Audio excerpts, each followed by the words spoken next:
CET के paper में आपके गद्यांश और पद्यांश पूछा जाता है, तो इस वीडियो में हम गद्यांश की प्रैक्टिस करेंगे। तो गद्यांश को आपको हल करने के लिए आपको पता है कि आपको अपनी डेली रीडिंग की हैबिट डालनी पड़ती है और ग्रामर, आपको बेसिक ग्रामर पता होना चाहिए, क्योंकि जो ग्रामर के क्वेश्चन पूछेंगे उसमें आपको जो व्याकरण के रूल नियम हैं उनको पता रहना चाहिए। तो चलिए हम शुरू करते हैं आज की प्रैक्टिस। तो चलिए हम एक बार क्वेश्चन देख लेते हैं, क्या क्वेश्चन पूछा गया है, तब पढ़ते हैं पैसेज। पहला है, देखिए, मन को अपनी किस गलती का एहसास हुआ। दूसरा है, गांधी जी ने वगैरह शब्द पर अपनी आपत्ति क्यों जताई। और अगला क्वेश्चन है, गांधी जी ने डायरी लिखने को इबादत करने जैसा क्यों कहा। और 115वां क्वेश्चन है, डायरी लिखना इसलिए महत्वपूर्ण है क्योंकि गांधी जी प्रतिदिन डायरी पढ़कर क्या करते थे। इसके बाद आपके व्याकरण के क्वेश्चन हैं, तो जो पैसेज से पूछा गया है, देखिए, पढ़ा हुआ कितना पच गया है, का अर्थ ये सब व्याकरण से है। तो चलिए हम गद्यांश पढ़ते हैं।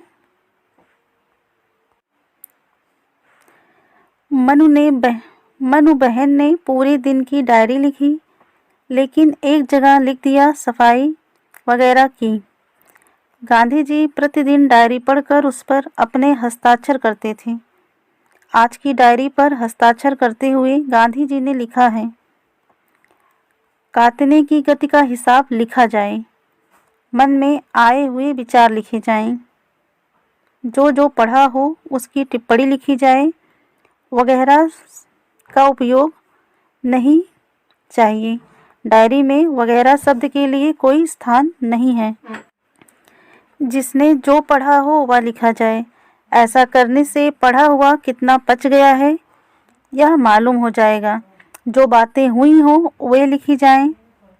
मनु ने अपनी गलती का एहसास किया और डायरी विधा की पवित्रता को समझा।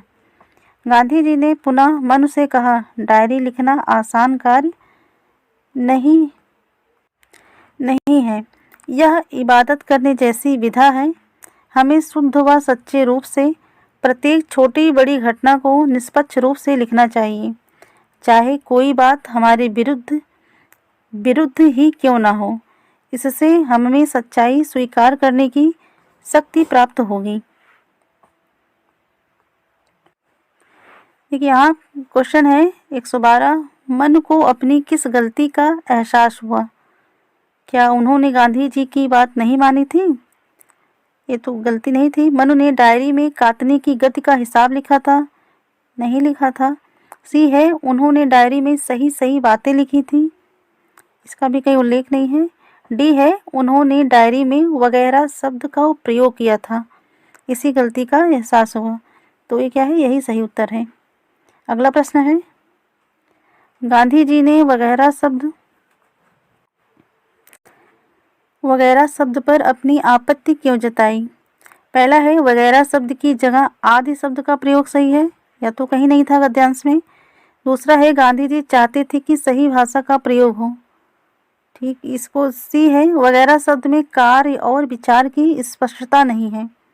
डी है, वे चाहते थे कि बातों को ज्यों का त्यों लिखा जाए, ऐसा तो नहीं था। सबसे अच्छा ये है सी, वगैरह शब्द में कार्य और विचार की स्पष्टता नहीं है, तो यही आपका सही उत्तर है। प्रश्न नंबर 114 है, गांधी जी ने डायरी लिखने को इबादत करने जैसा क्यों कहा है। पहला है, दोनों में समय लगता है। बी है, दोनों कार्य हमारे कर्तव्यों में शामिल हैं। सी है, दोनों कार्य रोज किए जाते हैं इसलिए इबादत कहा था, नहीं। डी है, दोनों में सच्चाई और ईमानदारी चाहिए।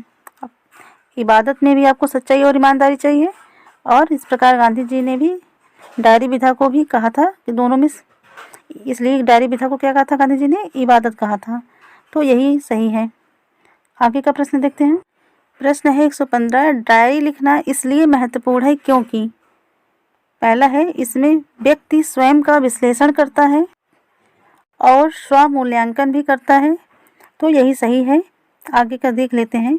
इससे व्यक्ति पूरे दिन किए गए जमा खर्च का हिसाब किताब कर सकता है, ये तो नहीं लिखा गया था। सी, गांधी जी इसे महत्वपूर्ण मानते हैं, ठीक है। डी, इससे व्यक्ति का समय अच्छा गुजर जाता है, तो यही आपका पहला जो है यही सही है। क्वेश्चन है, गांधी जी प्रतिदिन डायरी पढ़कर क्या करते थे? तो प्रतिदिन डायरी पढ़कर क्या करते थे? हस्ताक्षर करते थे, क्योंकि यह नियम था। हस्ताक्षर करते थे, लेकिन यह नियम था ऐसा तो नहीं है। बी, लोगों को उनकी गलती का एहसास कराते थे। सी देखते हैं, डायरी पर हस्ताक्षर करते थे और यह देखते थे कि व्यक्ति अपने कार्य और विचार में किस दिशा में जा रहा है। तो यह जो है यही सही है, यह इसका आंसर है। आगे देखते हैं अगला प्रश्न है 117। यहाँ व्याकरण से क्वेश्चन पूछा गया है, प्रतिदिन शब्द में कौन सा समास है? तो अगर आपने व्याकरण पढ़ रखा है तो आपको पता होगा कि प्रतिदिन में क्या समास है। इसका उत्तर है बी, अव्ययी भाव समास। आगे का 118 है, पढ़ा हुआ कितना पच गया है का अर्थ है? पहला है, कितना सही उच्चारण के साथ पढ़ा है। बी है, पढ़े हुए का कितना विश्लेषण किया है। सी है, पढ़ा हुआ कितना समझ में आया है। ठीक है। डी है, पढ़ा हुआ कितना आत्मसात किया है। तो ये जो है डी वाला यही ज़्यादा उचित है, यही इसका उत्तर है। आगे का प्रश्न देखते हैं। प्रश्न है 119, कार्य शब्द का तद्भव रूप बताइए। तो कार्य का आपको तद्भव बताना है। तो कार्य का तद्भव क्या है? सेवा। बी, कारज। सी, काज। डी, काम। तो क्या होगा? कार्य का तद्भव है काज। अगला प्रश्न है 120, विचार में इक प्रत्यय लगाकर शब्द बनेगा। तो जब आप विचार में इक प्रत्यय लगाएंगे तो क्या बनेगा? पहला है वैचारिक। बी है विचारिक।